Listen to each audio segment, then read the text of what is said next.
Hello, my fellow YouTubers. This is your boy, your man, your YouTuber, Jack McCarthy. And today we're reacting to 3 true scary wedding horror stories by Mr. Nightmare. Look forward to seeing what happens in these wedding stories. I've had my fair share of going to weddings, but to be honest, no horror stories or scary things that happen at weddings. I mean, I have been to a lot here or there, and I don't remember any kind of scary encounters or any kind of stuff like that. So if I did know one, I would submit it, but I don't, so sorry. Alright, before I begin with this video, click the subscribe button and the little bell so you never ever miss out any updates or the videos such as this. Check out Mr. Nightmare, a whole bunch of his other videos, and make sure you also check out my channel and the latest video I reacted to, Ed's Immense Strength Season 4. Alright, without further ado, let the reaction of 3 true scary wedding horror stories begin.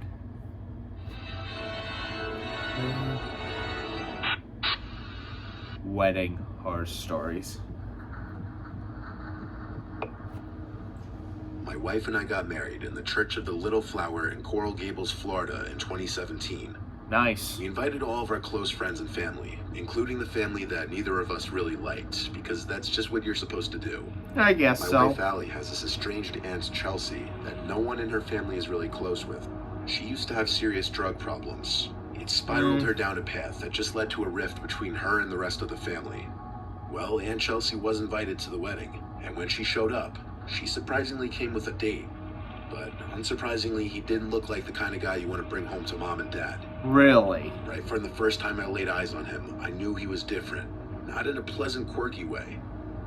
After the wedding ceremony, of course, came picture time.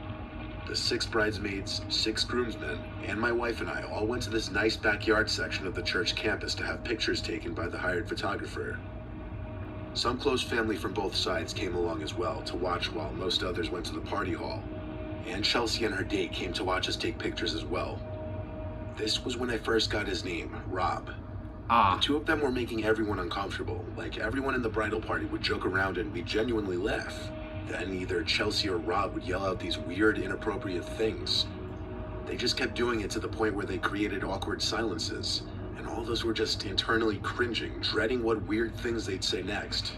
It got very awkward very quickly, let's just say that. To the point I wanted them to leave altogether. Anyway, we eventually finished with pictures. Then we migrated to Comber Hall, the party hall connected to the church, where food and drinks were being served. Good call. Being the groom, all the attention is on you at all times. You barely have a chance to sit down and gather your thoughts or even eat. Every second I had someone else coming up to congratulate me, and eventually that person was Rob.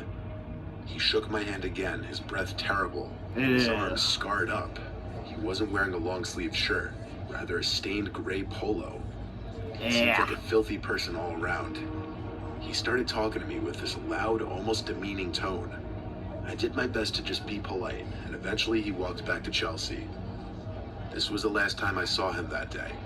Eventually I saw Chelsea sitting by herself at the table, so I asked Allie where that Rob guy went. She had no idea either. After a while of Chelsea sitting by herself, Allie went up to her to ask her where her date was. Chelsea didn't know. She hadn't seen him in an hour. Chelsea also explained that they met in rehab, and that she had only gone out with him 4 times. Allie grew concerned with this man being here after hearing this. We asked our parents and some close family to look around for the man, to confirm if he was still there or not. There was some concerning news when one of my relatives said that some of the gifts in the room where the gifts were being stored were missing. Oh no. He attributed this to Rob, and had an employee ask over the microphone for everybody to keep an eye out for Rob. Chelsea wanted to call his cell, but she couldn't find her phone.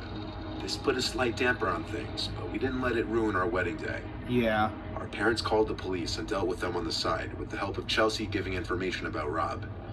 After the wedding reception, a few close friends came back to our hotel room for a little after-party of sorts. Chelsea had texted Allie asking for our home address, because she had to drop off her gift that she forgot to give. Allie responded, and then our good time was interrupted by a distressing phone call from Chelsea's phone number. Allie turned off the music and put it on speakerphone. There was a male's breathing on the other end. Like horror movie shit, like he was trying to creep us out. Oh no, Rob. Allie kept asking where Chelsea was, to no avail. Eventually the person on the other end hung up. Allie called her grandma, who was the only one close enough with Chelsea to know where she would be, and she confirmed that Chelsea was staying with her for the night. Chelsea got on the phone and said she lost her phone at the wedding, and she didn't know her Apple ID or password, therefore she couldn't even track it with Find My iPhone. Our best guess was that it was that Rob guy. We were now concerned that he knew our address and that we weren't home. We were too drunk to go home, so we asked my dad to stay there for the night and watch the house. He gladly did so. Good. And the next morning, we woke up to texts and missed calls from my dad. He said someone kept tapping on different windows to the house, as if to be messing with him. He called the police, but they didn't find anyone. That same day, we went to the police station to see what could be done about pursuing Rob, who we suspected was the one behind all of this. But without video cameras catching the thief in Comber Hall, and given that Chelsea's phone had been turned off or destroyed, there was little to nothing the police could do. Sounds right. Chelsea told us that she and Rob had gotten into a verbal argument, and that he blamed us for whatever she was saying. He thought we didn't like him, and in his words, we sabotaged him. This just further led us to believe he was responsible for that weird phone call and coming to our house in an attempt to scare or harass us. Possibly. We never saw or heard from that Rob guy again. We have only started to further distance ourselves from Chelsea after that. Yeah, kind of a good call thing. Next story. At Wegmans, we've crap.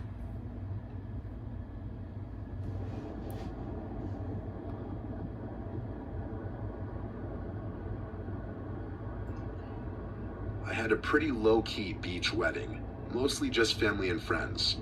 My wife, who I'll just call Trisha, invited more people than me for sure. She even invited her ex-boyfriend Kyle. I didn't know exactly how I felt about that at the time. Really? Ex-boyfriend? Accepting and fine with it because I knew they remained close friends. There were about 75 people at the wedding ceremony, including Kyle. I didn't pay it much mind the day of the wedding because it was such a big day and my mind was obviously racing. Kyle was friendly to me, but throughout the wedding reception, I noticed Kyle would constantly be talking to Trisha, and when he wasn't talking to her, he'd be looking in her general direction. I mean, Trisha and I were married now. It's not like he had any shot at all. So at the time, I started to think maybe I was just being a little too paranoid. Possibly. Even if it was slightly annoying. Kyle came alone to the wedding, though, which I thought was just a tad weird that he didn't bring a date. My wife and I stayed in a fancy waterfront hotel that night, and the next day, we went back home. A couple people who didn't make the wedding came by the house to congratulate us and drop off gifts. Surprisingly, Kyle stopped by as well. Trisha and I had recently moved into a new house together, and Kyle claimed to have stopped by to check out our new place and to drop off his gift that he didn't get to give us yesterday. He handed us, well, Trisha specifically, an envelope and a little foot-long teddy bear holding a heart. On the heart was our initials, which I actually found to be a nice, thoughtful gift. Kind of. We gave Kyle a tour of the house and he stayed for a beer, but after that he said he'd better get going and congratulated us once more before leaving. Inside the envelope was a card containing $100. As nice as I thought the gifts were, I still believed he had some serious feelings for Trisha. Possibly. I asked her to ease back on the friendship a bit. She couldn't see what I saw, though, apparently. What? She swore up and down that they were just very close friends and that there were no feelings left on either side. Really? Trisha put the teddy bear next to some of the other gifts on our dressers. While my wife and I were in bed together having a romantic moment, I stopped her when I heard this weird noise. I couldn't put my finger on what it was, but it sounded like a small electrical component. I looked around for my phone and found it was on my nightstand. I chalked it up to being a vibration from a text notification. Like half an hour later, laying in bed with the light off, I once again brought up Kyle, asking if he'd texted her since the day before. She said he has, and I got a little annoyed. I repeated myself, saying I don't want her talking to him anymore. Oh boy. She got a little mad at me for accusing her of being interested in him at all. I assured her he was still interested in her. You do Why that, else you're would a he stick dead around man. in his ex's life like this? She got back at me with her assurance that she doesn't view him romantically at all, that she's no longer attracted to him, and that she broke up with him for a reason. She followed this with she will ease back on her contact with him. I apologized for coming at her like that, and we went to sleep. The next day, when I got home from work, Trisha exclaimed that Kyle randomly blocked her on Instagram. When she texted him asking what's wrong, he replied, "What do you care? I heard the things you said." When she tried texting back asking what he was talking about, she saw that he blocked her number now too. I wondered if maybe she butt-dialed him on her phone while we had that conversation the previous night. But when Perhaps. she checked her call history, his name wasn't there. I wasn't angry, though. Oh, Him no. blocking her meant I was right. He did still have feelings, and now he'd be gone. That night, while in bed, we talked about it some more. Then I heard the little electronic vibrating sound again. I looked at the teddy bear on the dresser. Then I got up and went to pick it up, and my heart dropped. I grabbed a knife from the kitchen and started to tear the bear open. Trisha realized it immediately, too. The inside of the bear's head was a square electrical component wired to what was very obviously a camera behind the left eye. Knew it. Microphone box Should wired have to the left known. ear. This was connected to some kind of Bluetooth device that would probably allow a phone Shades to of the send and Wolf of receive Wall data. Street. We went to the police that night with the teddy bear and filed a police report. We then hired a lawyer and pressed charges against Kyle for invasion of privacy, and the judge ruled in our favor and required Kyle to pay us $15,000 each. Trisha also got a restraining order against him, and that was the end of him in our lives. Good. Though we still do sometimes worry that he may pay us an unexpected visit. If he was crazy enough to wire a teddy bear to spy on us and possibly watch us in bed together, who knows how far someone like that is capable of going. Yeah, no shit. Story 3. Hold on. I live in a safe town, the kind of town that you can leave your car doors unlocked. Yeah. You can usually get away with leaving the doors to your house unlocked. The crime rate is very low, and I live on a dead-end block. I had just gotten home from work around 8 p.m. after a 12-hour shift and was preparing a late dinner when the phone rang. The second I picked up, I heard the sound of the person on the other end hanging up. I don't know if this has any correlation with what's to come, but if it does, that's even more horrifying.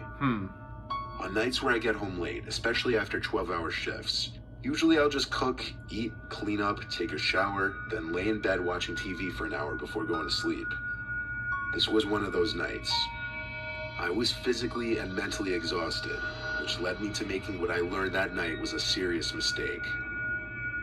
I was laying in bed watching The Sopranos for my third run. Sometimes I'll drift off to sleep with the TV still on when I'm just completely beat, and that's exactly what happened this night. I woke up to the TV still playing The Sopranos. I had slept through 2 episodes. I felt around the bed for the remote and turned it off. In the now freshly silent room, I was able to hear little creaks in the wood under the carpet. I felt adrenaline kick in as I looked across the dark room, and I felt I could vaguely see the shape of a very wide figure. As I aimed the remote at the TV to turn it back on to light up the room, before the TV was even on, I started choking on my own spit as I tried to say, "Please leave." The TV came back on, and the room lit up a tint of blue, revealing her. This woman in a wedding dress, looking at me, with the veil covering her face. I tried to scream at first, but nothing came out of my mouth because I was just in pure shock. I sat up, pressed against the headboard of my bed, frozen. That's the best way I can describe what I was doing in that moment. The woman in the dress, whose face I could barely see, walked over to the bed, whispering, "Where is my groom?" over and over. But each time she said it, she got louder. Her whisper quickly turned to a yell, and she grabbed the edge of my mattress and started shaking it. I screamed back at her to leave me alone. Then I got off the bed, pushed her, and ran to the bathroom across the hall and locked the door.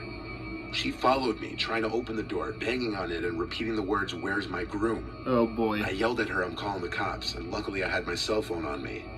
The woman was crying now on the other side of the door, still knocking and banging. The last thing I heard her say was, "I have to get to my wedding." I heard her stomp down my stairs, screaming and crying. Then I heard the front door slam shut. I was on the phone with 911, and I explained what just happened. I checked the living room, and she was gone.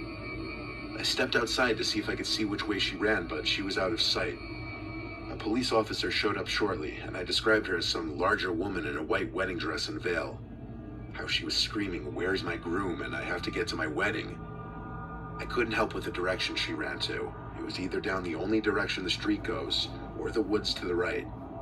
Possibly Because of the my woods. exhaustion after my 12-hour shift, I had forgotten to simply lock my door. Something I honestly never even thought was a problem in my neighborhood. Yeah. But this just goes to show that even the best of neighborhoods, you're not always safe from crazy people out there. Nope. I think this woman was off her rocker and belonged in a mental asylum, and I hope police or somebody found her roaming the streets that night and brought her somewhere to get her help. Yeah, possibly. Damn, that was a scary story. Okay, so this is my scary story order. Third story, the scariest. Second story, the second scariest. And the first story, also scary. Third story, the crazy woman in a wedding dress breaking into a house. That's very scary. The second story, an ex with a camera and a speaker and a Bluetooth and teddy bear. Also kind of scary. Up to that third story. And that first scary story, a guest that was a little bit off and crazy, and then lots of problems. Yeah, that too. But still, that's my order. First scariest, number 3. Second scariest, number 2. And third scariest, number 1. That's the order. Alright, hope you all enjoyed this video. Like, subscribe, click the little bell, check out Mr. Nightmare, and stay tuned for more videos and a whole bunch of others. Jack McCarthy, signing off. El Bio-wee.